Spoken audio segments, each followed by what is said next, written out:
We are now going to take a look at the Theme Customizer API. The Theme Customizer is WordPress's UI for customizing the theme. This is enabled by default for you already.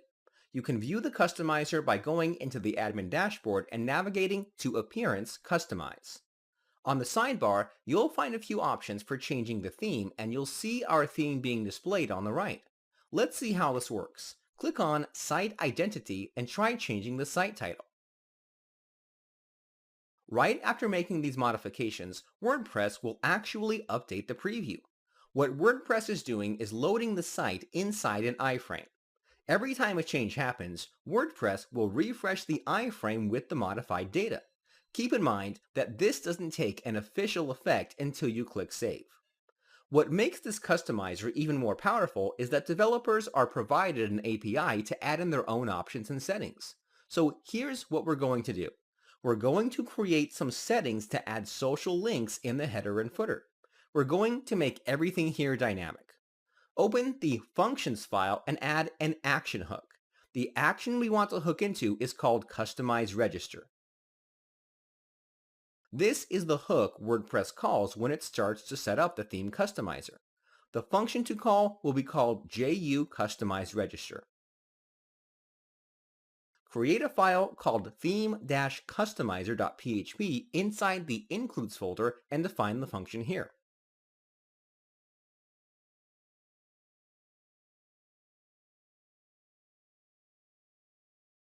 Lastly, include this file from the functions file.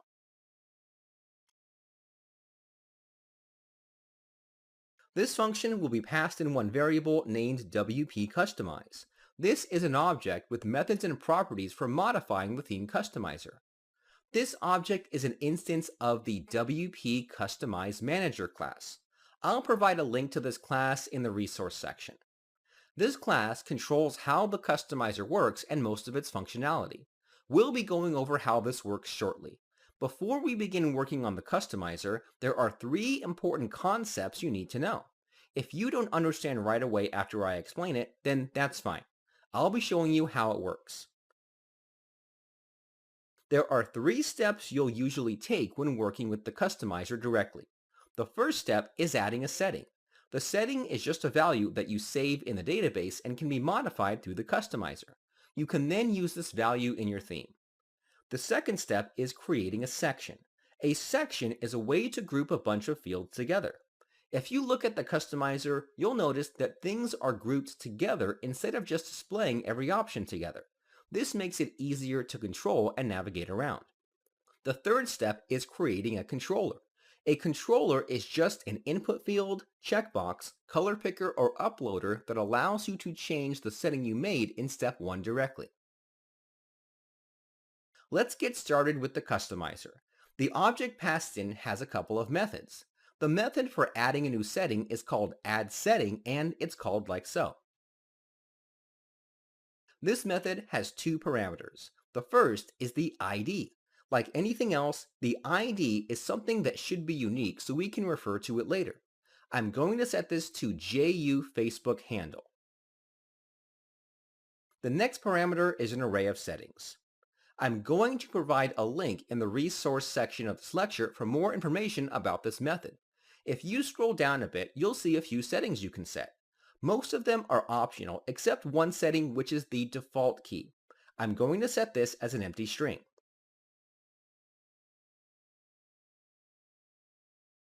That's all you need to do. One thing I should mention is this setting called transport. This controls how the value is reflected on the main theme during preview mode. By default, it's set to refresh. This means that when this value is changed, then the page will refresh and show that value. If you want to control how this value is reflected on the theme, you will need to set this to post message. However, refresh will work 90% of the time. So we'll leave this value as is. This value will now be saved in the database, and it can now be manipulated through controllers and be displayed on our theme. We now have to create a section. To create a section, we have to call the addSection method. The first parameter is the ID for this section. I'm going to set this to JU Social Section. The second parameter is an array of settings. The title will be translatable, and I'll set it to Udemy Social Settings.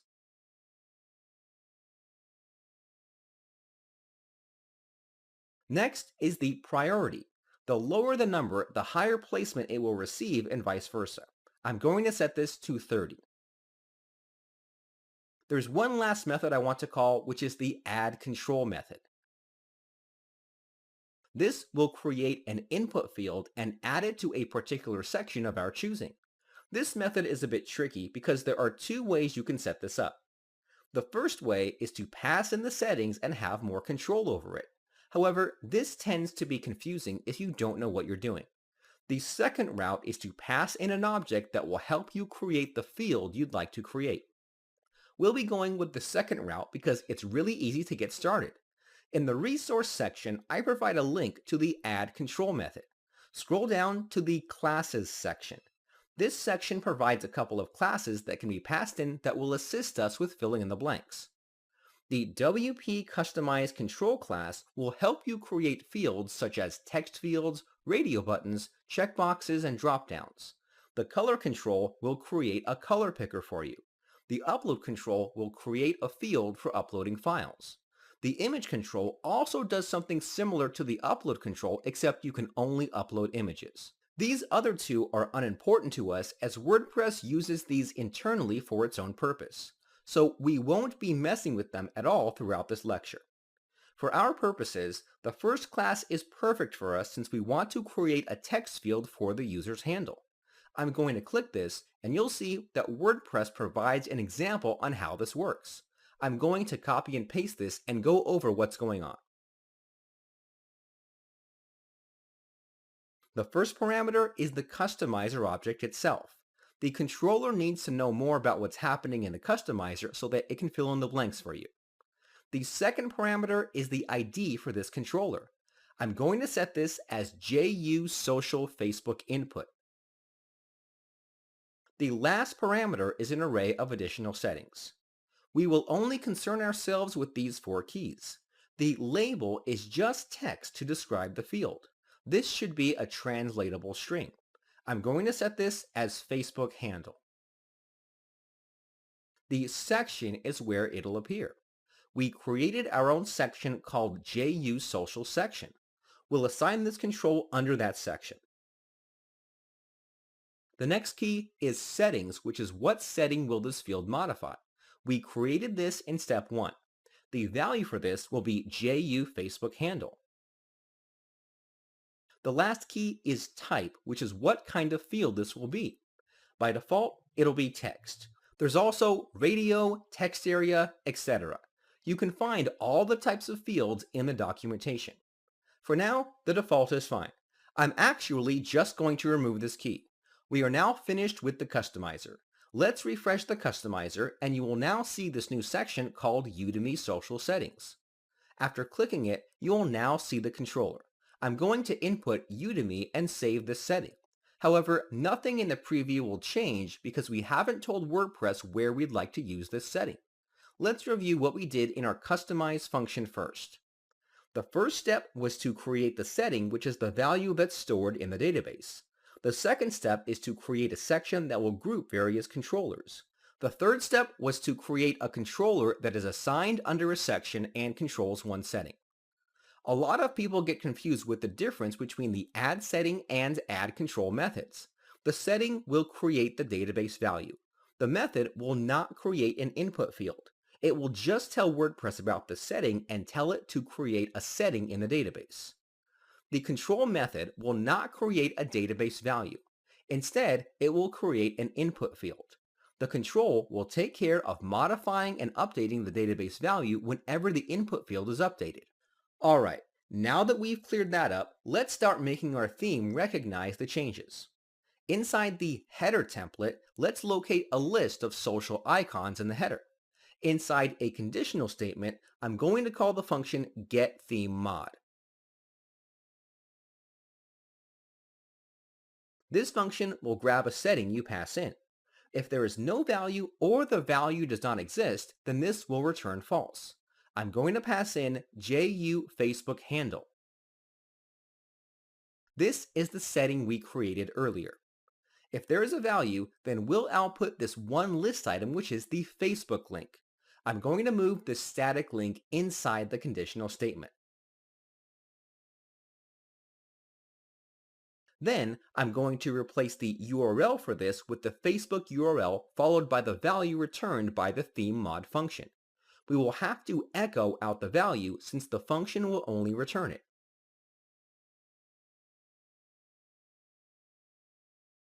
That's it. Let's go back to the customizer and you will now see our link appearing. If I were to empty out this text field, you'll notice the iframe refresh and the link disappear. This is exactly what we want. The only thing left to tackle is the rest of these icons. I want you to try this on your own. Actually, before I let you off, there's one thing we should do together. Create a folder inside the Includes folder named Customizer. Then create a file named social.php. Inside this file, create a function named JUSocialCustomizer This function will accept the WP Customize object. I'm going to cut and paste the contents from the main customizer function into this function. Then I'm going to call this function from the main customizer and pass in the Customize object. The last step is to just include this social customizer file.